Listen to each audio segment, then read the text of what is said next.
This meeting is being recorded.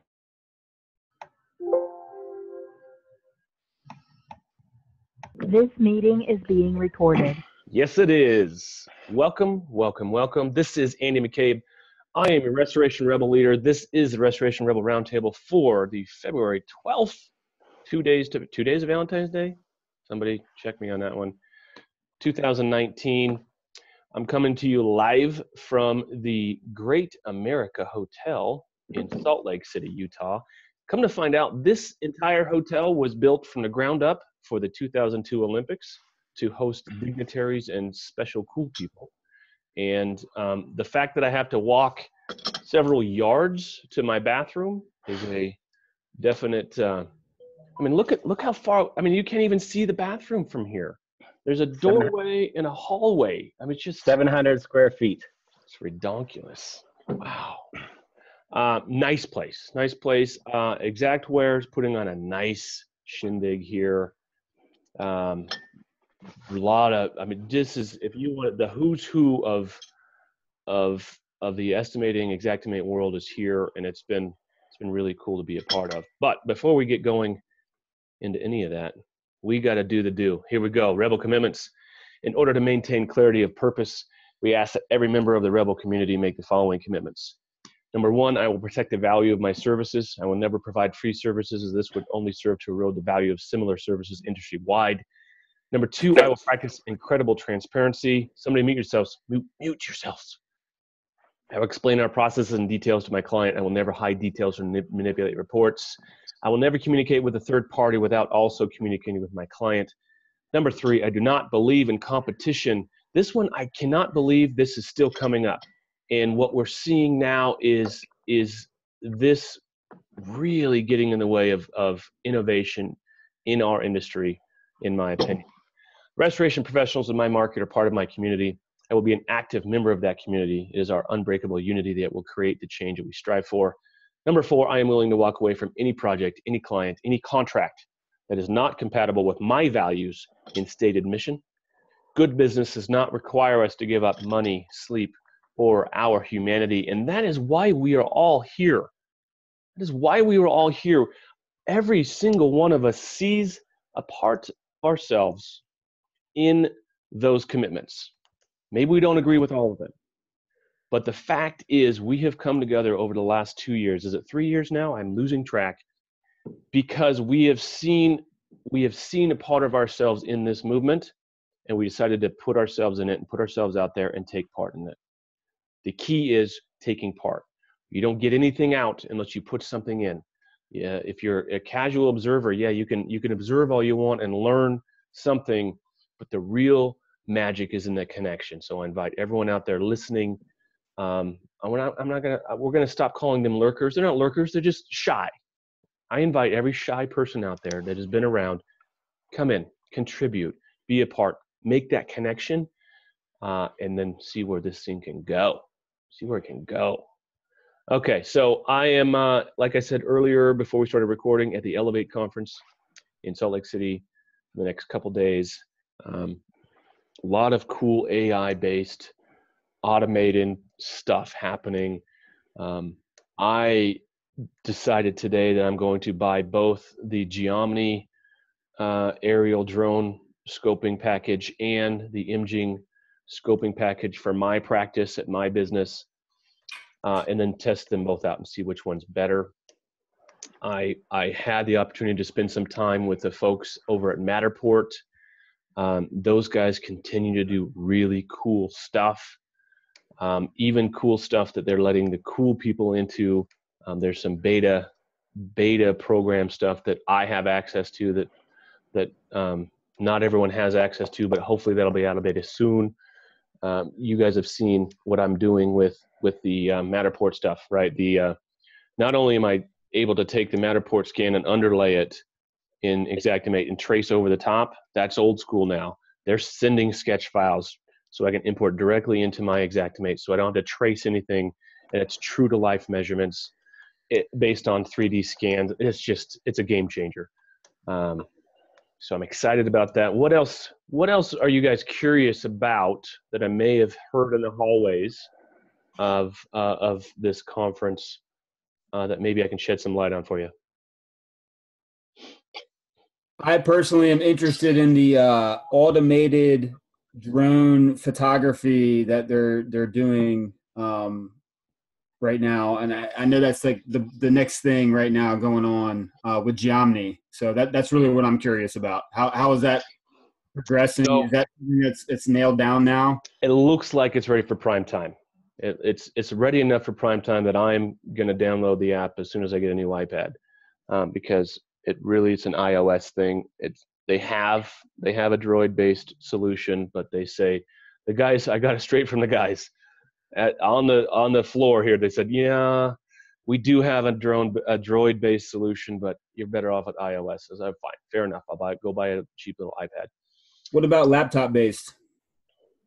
I don't know that you can fly a drone on a laptop. I run Surface Pros, so that's why I'm curious. Yeah, I don't know. I would say no. I would say go get yourself a way of the industry, man. Yeah, get a Mavic. Get a Mavic 2 Pro. I'm a big fan of that, or the Phantom 4 Pro. Yeah, the way of the industry. Yeah, I always got to buy something else, right? Why would you make it easy when you could charge for another thing? Fair enough. I've never used it, but I did see it demonstrated today. The app, it allows you to draw a map and kind of draw no-fly zones around trees and stuff, and it takes the imagery. And right now, you go to put in your address in Xactimate, right, and you click Omni property report, right. That will send you an email, say, hey, we're working on your thing, and in that email is a link so you can upload your drone data. So you take your drone data and you order the report, and then you upload it with that special link, and it's supposed to be looked like it's the bee's knees. It looked like it's really slick,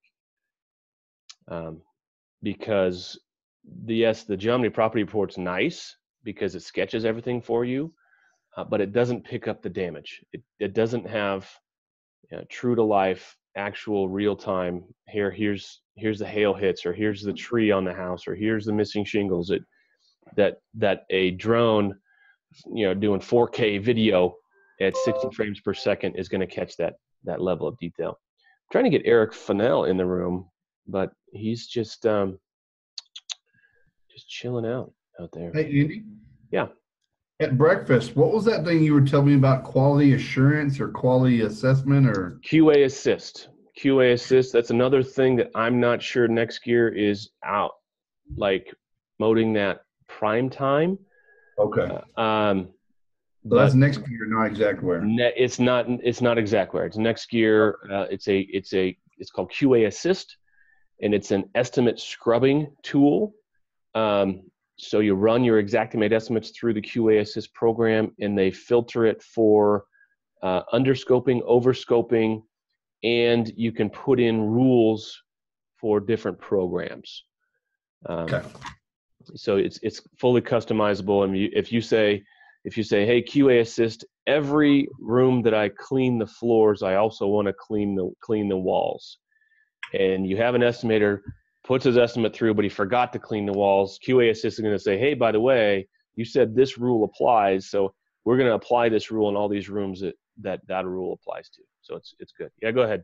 That kind of sounds like that kind of sounds like the ground rules or ground floor for automatic estimate evaluation for every estimate. Very similar to the estimate audit tool that's already in place if you're doing program. So if the carrier use arbitrary guidelines for those exact same automated principles, of course, it would automatically be spitting back the same things that we're getting from all of the other estimate reviews that we're getting from third parties. Yes, except for it will actually add scope and not just take it away.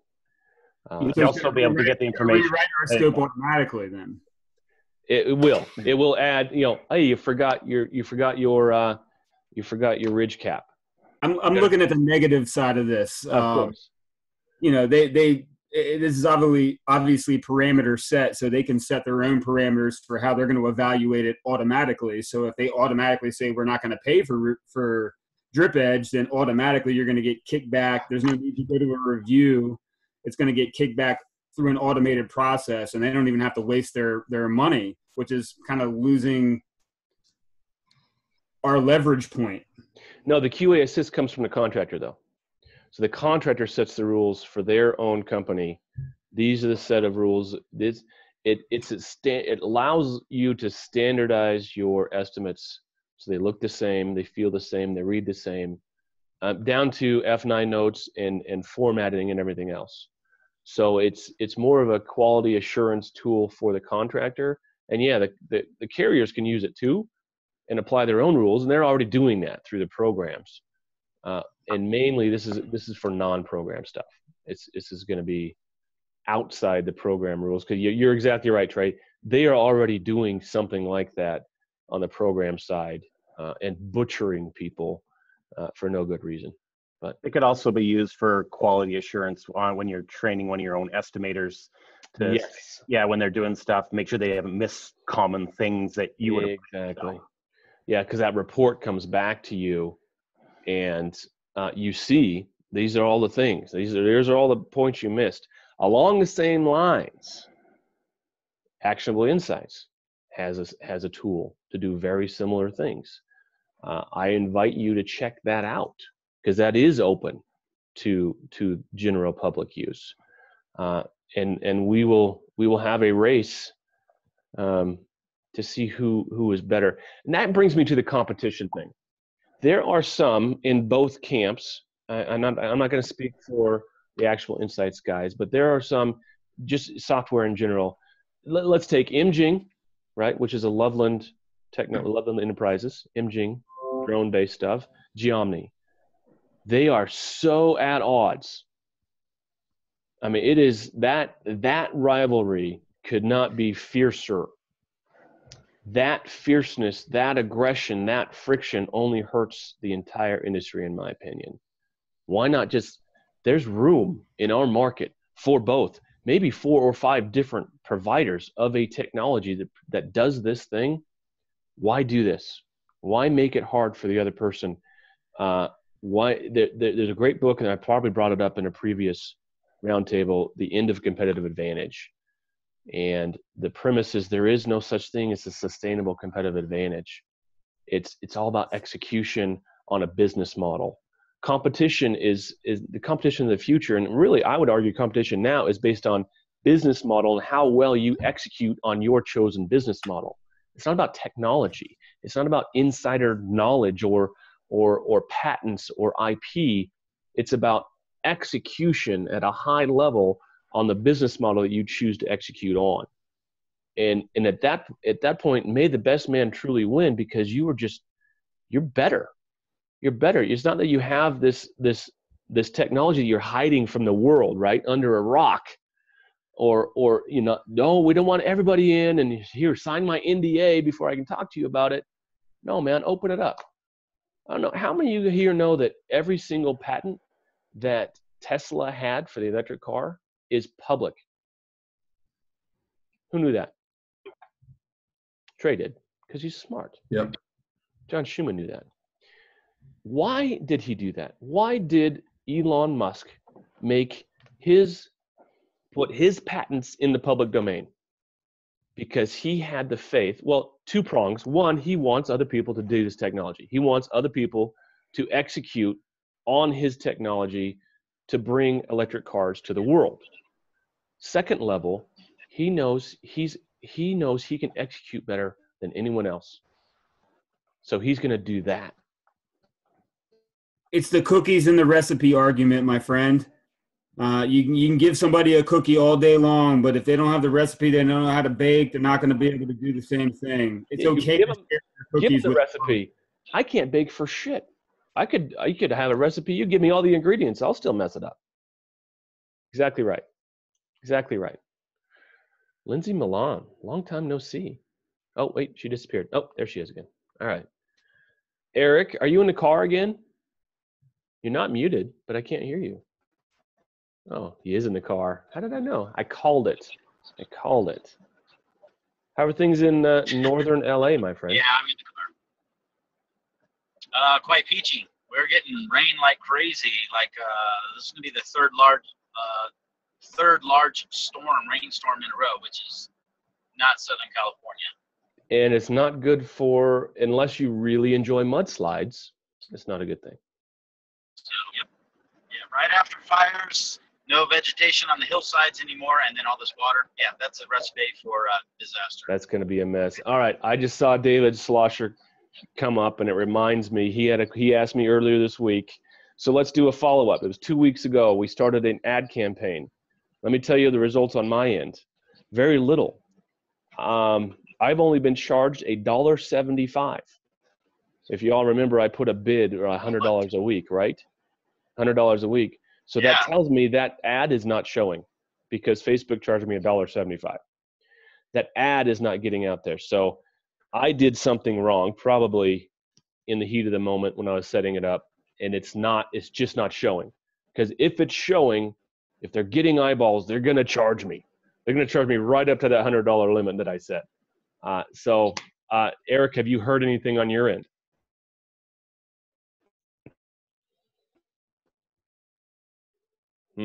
Or not? Andy, can you hear me? I can. I did it, and I got Nope, wished it worked. Okay. It said I got 8 clicks, Okay. but I didn't get any phone calls though. And we were right in the middle of like a frozen pipe cat. Mm-hmm. I mean, it definitely got. I think I spent about $35. Clicks to like where? Where were you pointing them? To our phone number. It was a call now click. Oh. I had a choice. To send them to the site or to call now, and I figured call now would be the best. You know, it was like frozen pipe, water damage, that kind of thing.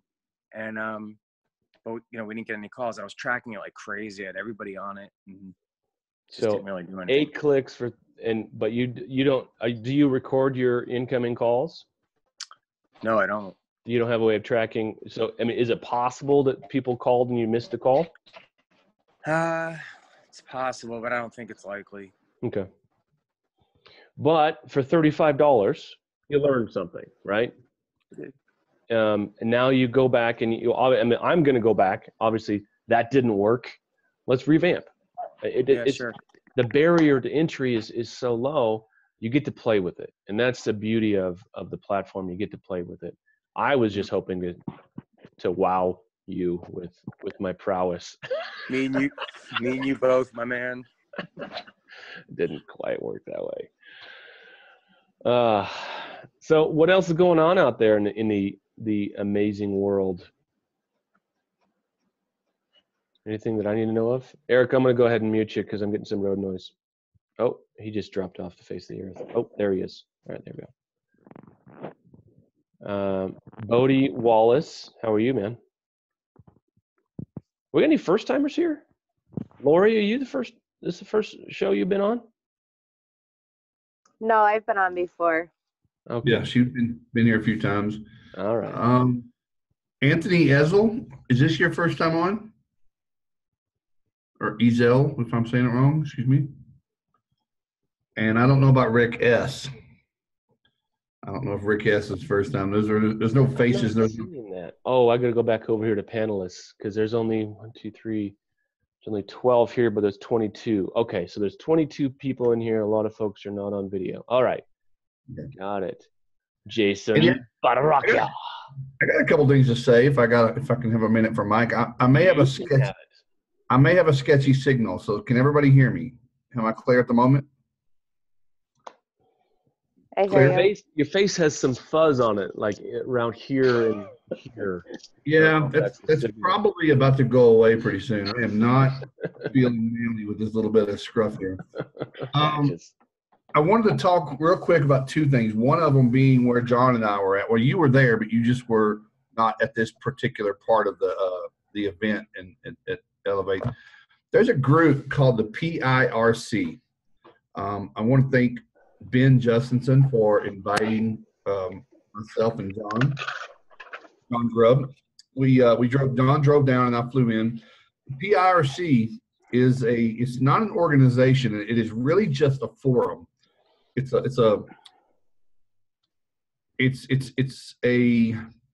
structured. They have an executive director. Her name is Jordan, and she was phenomenal by putting this together. But the whole premise of PIRC, which is Property Insurance Restoration Conference, what they are trying to do is put together, and they're not the only ones in the industry trying to do this, bring all the people that have to do with the claim, except the one person that wasn't present. And yesterday I mentioned it was the homeowner, the contractor, the carrier, and a TPA. All the stakeholders except for the all one that pays stakeholders, the one that means the most. And that was a little bit of my problem yesterday. A lot of the dialogue and even John pointed this out. A lot of the reference to the insured, our client, they call them the policyholder. Not it almost, because they're not a human. It dehumanizes them in a way, and it kind of, to me as a rebel, it makes sense about why we have some of the. I'm gonna mute you, Andy. You're snotty. Oh, sorry. Referring to us as contractors and not restorers. I love being called restorers and not contractors. Contractors puts us in a big group of 100 different trades. Restorers puts us in a very particular box that I think we all work really hard to fit into. So that might be getting very anal, but I like to be called restorers, which is why we have a thing called A.I.R, Alliance of Independent Restorers. But calling our end user a policyholder instead of a client or insured or a partner or whatever you want to call them, from a carrier side, I know that's just the business of it. But anyway, this council is put together with representatives from all sides, and it's really a place where we all had a voice. And this forum yesterday was open mic. There was an agenda we were following. I've got some screen freezes here. This really looks weird. Trey looks like he's frozen and like he's jumping out of an airplane. Okay. So they have volunteers on some committees. Somebody's mic is on. Hold on a second. Anyway, they have a lot of volunteers on committees trying to resolve some of the issues that we're having in this industry. Now, I personally don't think we were really talking about real issues. We're talking about how to categorize and save and upload pictures to the carrier and to TPAs, how to make their job easier to receive our photographs. There was a lot of talk about unifying our background check system so that we could be easier to work on TPA. So I heard a lot of things about how we could serve the TPAs a lot better than we are. And that was a little bit of discouragement for John and I and several other people in the room. But it really just comes from what I want to say next. And this is really kind of where my head is at this week. And I'm going to spend some time thinking about this. We come on this group and we have a lot of problems. We express the issues we have. We show letters and emails and recount stories from what's happening with our claims and our insured and our reputations. But when it comes time to really do something about it and step into a role where we might have a big voice and we can actually affect change, not a lot of people show up. And that's the case here. Now, I'm not blaming anyone here because no one knew what the PIRC was generally until maybe this week or so. But when called upon, I find a lot of people are busy and don't have time. And I get that. But how do we ever put our voice in? How do we ever get this rebel or air thing off the ground and into the next level of seeking change? Words don't change things, actions change things. And listen, I won't lie. We're still not the most popular kids on the block, which is okay. But there were some really smart people who had a lot of things to say to all of us, including Andy today and yesterday. And I listened to everything. I think, if you're not listening, you're not learning. But people all have said, y'all are mad and angry, and you're just saying F you to the insurance and blah blah blah, and you're making hate posts and you're trying to treat it with negativity, and that's obviously a very small percentage of our group. I mean, I think that's an overgeneralization that exists. It exists everywhere. We aren't nearly as diplomatic as the RIA. But I want to start promoting. It's optional, but there is a place that we can do more than we're doing now. I think we're helping each other here. We're helping one another. We're helping the small and medium and other people across the country that are all committed to be part of A.I.R, which is our goal. This is who we serve. This is who we are. This is our kingdom. But there should be options for some of us to go and maybe get at the root of some of these things. And I don't want to be political, but I don't think we have to be. I think we can do it different. We can use a different tone and tenor and be matter of fact. I have 100 examples of why people were wrong today, saying that we should play nice with the insurance company. And my question was, in the last 10 years, all the efforts to try to bridge the gap between the insurance and TPAs, I want to find someone that says it's gotten better instead of worse, and nobody could. They all say it's gotten worse. So how many more years do we put in time and effort into trying to build a bridge where the water keeps rising? I don't know. Is anybody with me on that, Andy? I'm going to pipe in a little bit and say that this industry is changing whether anyone wants it to or not. And Clark and I had breakfast with John Grubb this morning, and so I'm going to repeat a little bit of what I said this morning. We need to concentrate on us.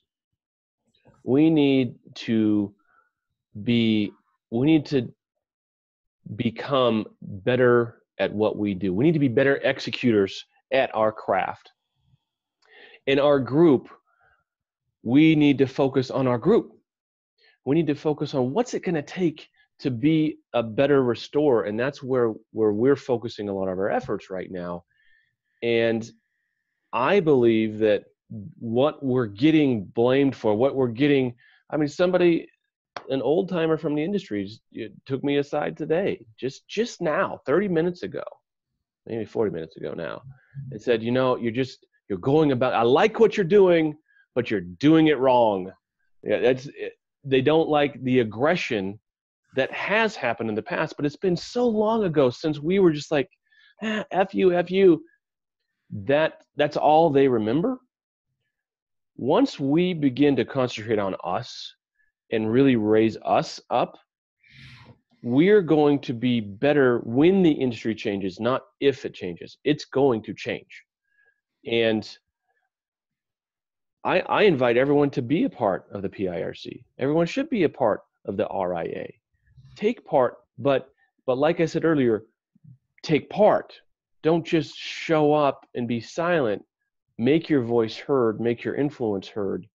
And along those same lines, we can be nicer. We can be more accommodating. We can be civil without accepting their path for us. Is that maybe I'm rambling a little bit. I did spend 2.5 hours in bed. Well, Andy, and here was my rebuttal today. Josiah Kessie put a post in the group that really just lit me on fire. And it's just multiple examples of the huge nasty emails that come and the calls from carriers and TPAs, the tortoise interference when they call your homeowner and try to smear you because you're not playing with them. That makes it really, really hard to walk over and have your hand out with the insurance company. And I know that's what, and Trey is like, yes, I think that is where you just reach out so many times. It's almost like an abusive relationship. How many times? You got to walk away at some point. The insurance company are not, listen, insurance company have never proven to me that they're concerned about the well-being of the property that they're insuring. Now, the insurance company. The insurance company never has. I can't disagree with that. But an adjuster A human being that you've made a human-to-human connection with, you have an understanding with, you have a working relationship with. You've got to be able to separate the human from the machine. Okay. And that's where I think we go wrong, is we lump them together. And well, if I'm saying you're a dirty rascal, Allstate, I'm lumping all Allstate's adjusters into that. And what is an Allstate adjuster going to do with that? They're going to say F you too, man. I get that. Yeah. So you're right. So we're both coming to the table with perceptions of what this interaction is going to be like because of our last one. Exactly. I get that. But Josiah Kessie made a post today, and I would like to say it was a one-off situation, but we see it too often where it's not. We're not stupid. Yeah, that adjuster was off the rails. And he works for, I don't know who, I'm just going to real high level. He did a job. He's north of Shane. Shane knows. Yeah, Lindsay says, "Don't drag dead bodies into new relationships." I like that. Let the bodies support. Josiah Kessie is in a rural area. Did a job for a homeowner. He got a referral source. He did not mention who the referral came from. He had a new admin in his office, and the admin took a phone call from an Allstate adjuster. And said, "Hey, I'm with Allstate, and I'd like to know where you got the referral for that job." Well, the admin didn't know enough to say, "Why do you need to know that?" and gave him that information, or her that information. I don't know if it's a male or female. That Allstate adjuster proceeded to call that referral source, which I'm assuming might have been an agent, and said, "Chewed them out." And then a few minutes later, said, "The claim may not be covered because you referred this company." The claim may not be covered because you referred a non-vendor. Off the reservation. And so this referral source called Josiah, the owner of the company, and said, "Why would you give my name and number out and throw me under the bus like that?" He said, "Let me look into it," and blah, blah, blah. The phone call, he records all incoming phone calls, and it somehow had been blocked. So he's trying to check out with the phone company and his provider on that. So all kinds of weird things. But there's no reason for that relationship to start out that way. So yes, we should focus on that. So let me ask you a question, Andy, and everybody in this room. And I made a post before I got on the airplane to fly here. I want to start incorporating panels and committees into this group. We're not big fans of that style, but I also want different voices than mine and the few that speak the most, because I think we're starting to see things a little differently. I want opinions of other leaders, which all of them here in the group are. But should we be putting efforts into external PIRC? Obviously, RIA is in that. I think a lot of members here are RIA members. Or should we focus on, is our role just to focus on A.I.R with the education we're talking about, the innovation and tactics, a way to win? And I don't have a clear answer. I thought I had a clear answer to that, but as I go to these conferences and kind of get preached to, it affects me. It affects me in a real way, because I want to do good work, but I don't want to alienate our mission, and I want to stay on course. And I see a lot of people in this room, and I'd love some feedback to that. So what I hear you saying is, why can't we all play nice and get along with the insurance carriers? And you just gave a perfect example of why we can't play nice and get along with the insurance companies or carriers and the adjusters. I don't know how else to say it, but whether it's an individual carrier, adjuster, or TPA, a lot of those guys are assholes. We're here to make money and build a business.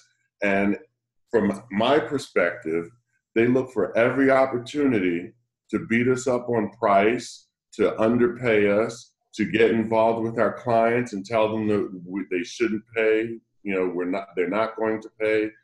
And I don't know how you play nice with somebody that their goal is to kind of put me out of business, or to at least reduce my revenue as much as possible. So as far as I'm concerned, A.I.R for me is for us in our industry to help us be more profitable, to do better work, to work with our clients better.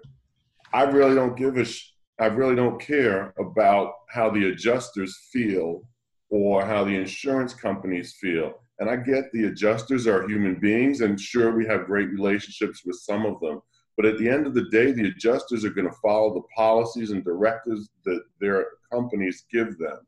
And so, unfortunately, it is an adversarial relationship. I don't want it to be, but every time, Liberty Mutual is a perfect example. Every claim I get with Liberty Mutual, it's a fight. And it's not that I'm, trying to overcharge them or I'm trying to sneak things in or fluff the bill. They just don't want to pay for stuff. So my perspective is A.I.R should be focused on the restorers.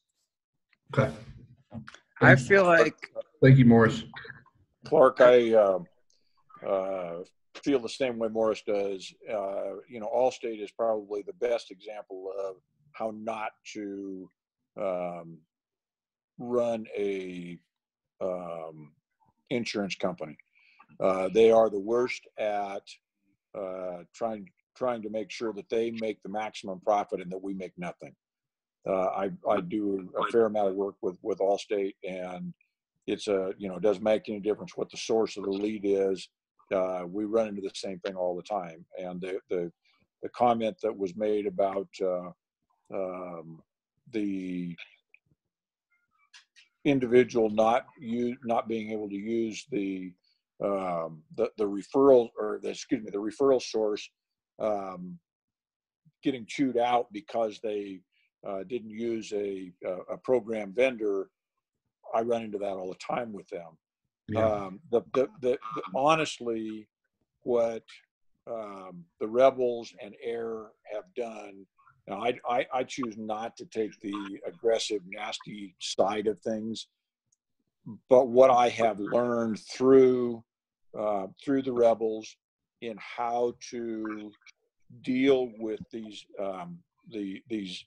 adjusters and how to go over their head if you need to has been critical in even surviving.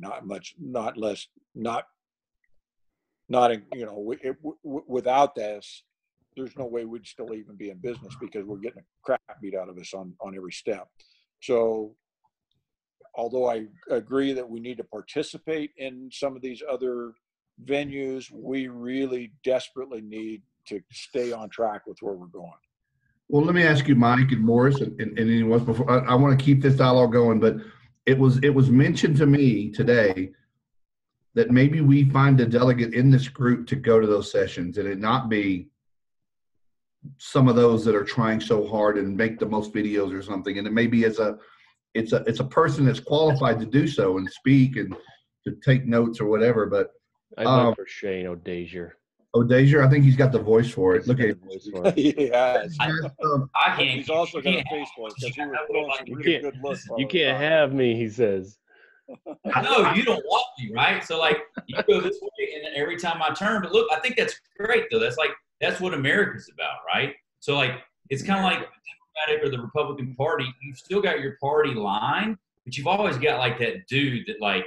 He's like, okay, I've got to be one side or the other just because I got to be in one. But like, ain't nobody gonna tell me what I'm gonna do. I'm gonna do what's for me. And I think everybody here feels the same way for themselves, right? Like, I think those other groups just need to realize, like, this group is not just a single narrative, right? It's a collection. Because if you only become a single narrative, then they learn how to hit you. Does that make sense? Right. So like I've got some good stories. So like. It's an Allstate guy, and I won't mention his name because this stuff gets recorded and get out. But he's a guy that cuts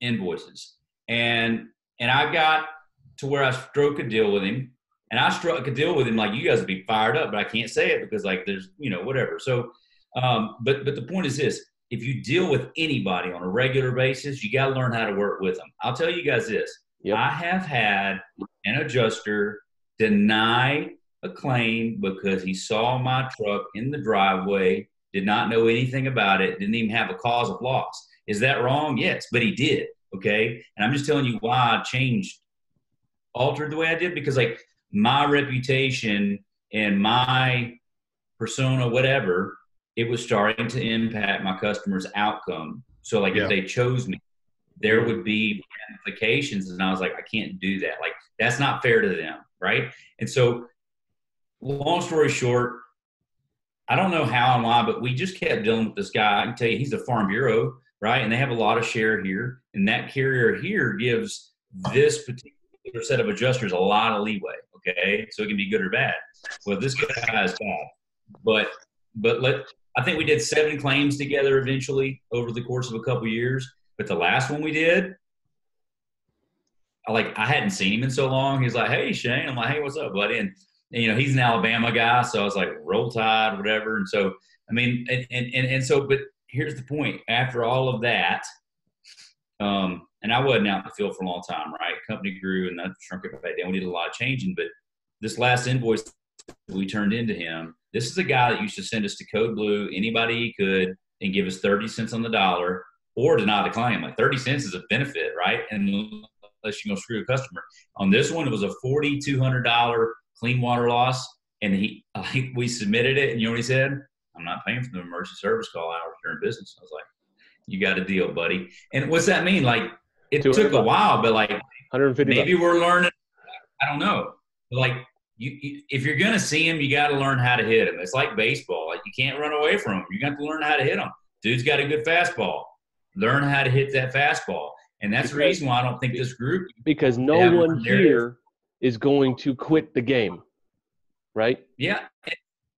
And what I would tell you to work, like what works for me in negotiating isn't going to work for Andy, because Andy does something else better than I do. That's his fastball, right? And so I would just say, and not only that, but like after a while, some of these little secrets that I'm using, they're not going to work, especially if everybody here starts using them, because they're secrets, right? But something else will change. And the good news is this: they'll eventually always work, because what? The carriers, those guys quit or go away. They're too big of a company to deny every claim or to mitigate. Like, so I'll get, the way I bill things, I'll get paid on 8 out of 10 claims the same way. And then the next 2, they slip.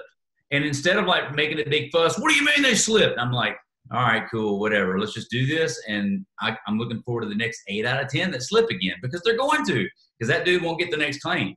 I'm just telling you. So I'm just saying, as bad as it is, if you just learn how to play the game, you'll make more money. That's all I'm saying. And I just don't want to see your customers lose. Don't be like me. Like my attitude started to cost my customers, and that's when I tried to change things a little bit. Hey, could I? It's a little different.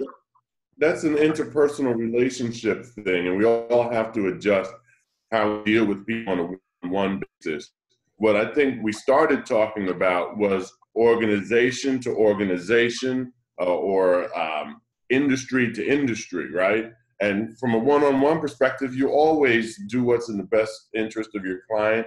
And if that means finding a way to get along with the adjuster, sure, I'm all for that. I'm non-confrontational. But when it comes to the way that the adjusters and the insurance companies choose to work with us, that's the problem, because their whole perspective is beat up on the restorers, beat them up on price, underpay, drag out the pay.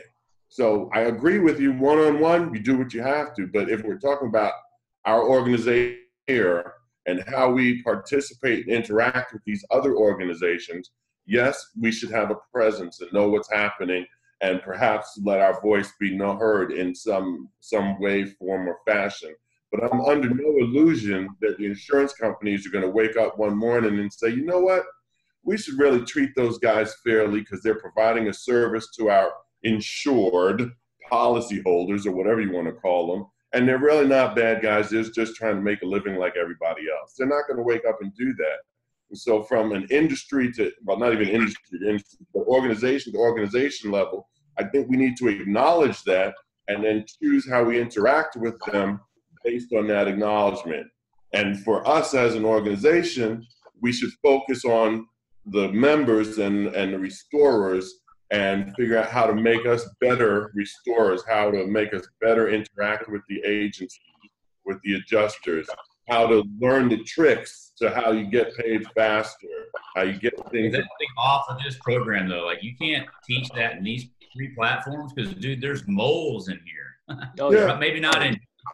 But well, I'm not talking about here, right? But when we have ears up and going. Like, for some of those things, you're going to have to elevate to like the ninja.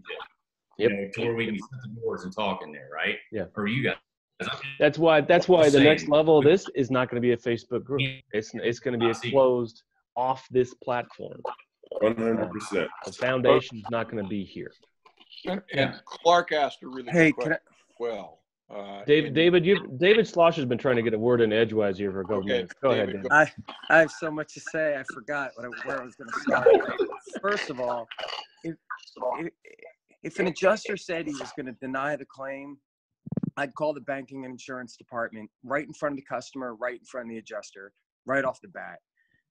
I find I'm having a different experience than all you guys, because I'm finding that once I get to the adjuster and I could speak intelligently and I can let them know that their client is my client and I'm interested in extending their brand and my brand, I get what I want mostly. I mean, yeah, I have to make accommodations. You know, they're small though. But it's just getting through the TPA and the reviewers, and that's my roadblock. But once I can get to these guys, and every once in a while I get a nut, you know, starts, you know, way too just completely overstepping their boundaries. You can go to their supervisor. You can just keep hitting zero. Just do what the insureds do.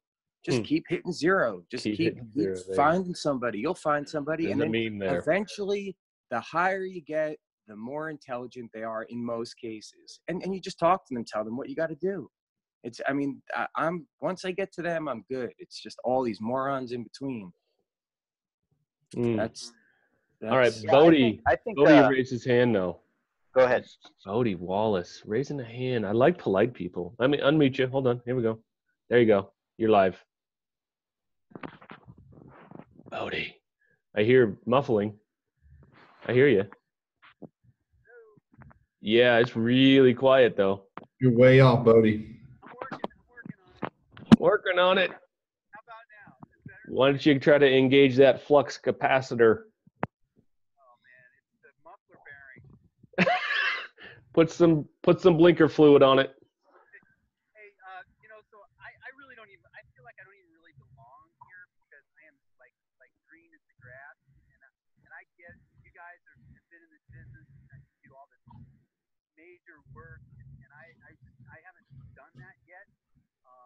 But I am on the cusp of joining A.I.R because I want to learn this kind of stuff. You say Facebook is not good, it's not working. Can you hear me okay still? No, you're really quiet. I mean, I'm picking up what you're laying down, but you're really quiet. Maybe rip that fancy case off your phone. All right, let's try that. How about that? Awesome. There we are. Okay, Money. so I'm really sorry about this whole technology thing. I don't have this my act together there, but so I'm totally tuned into to what Morris is saying, and I really I'm hearing you, but I don't have the experience to back all this stuff up like you guys do. But I am a people person, and I do understand customer service, and that is probably going to help me a lot. I hope. But yes. here's what my whole thing is. I'm a people person. I'm a relationships person, and I really respect that whole thing you were saying about, you know, if the guy throws hard ball, hey man, you got to learn how to hit hard balls. Absolutely. I mean, if he's throwing curveballs, I mean, know your game, know the game you're in, right? So that's what I'm getting schooled up. I'm learning this. But as far as my joining A.I.R, you know, all the other things about it are great. I love the discounts, you know, a lot of content and stuff like that. But for me, I'm not a seasoned vet like you guys. What I'm looking for is I'm looking to get off of Facebook, and I want to get into A.I.R, and I want to learn just the juicy details about how you get paid.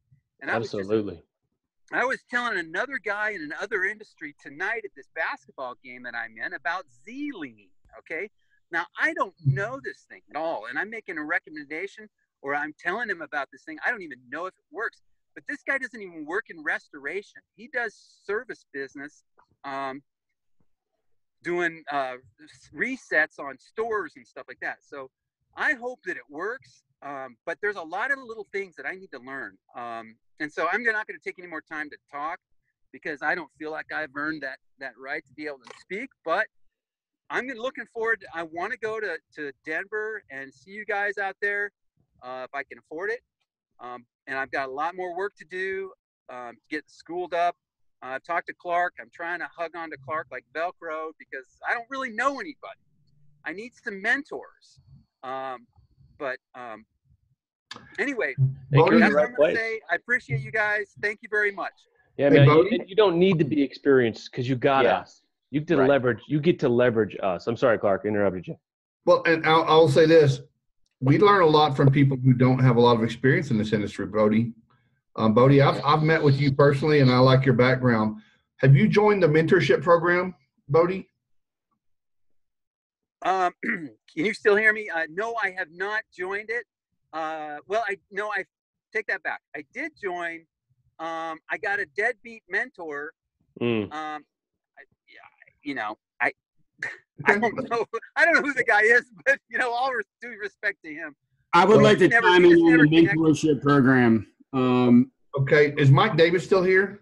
Because we have two admins for the mentorship. One's Mike Davis. Mike's there. Yep.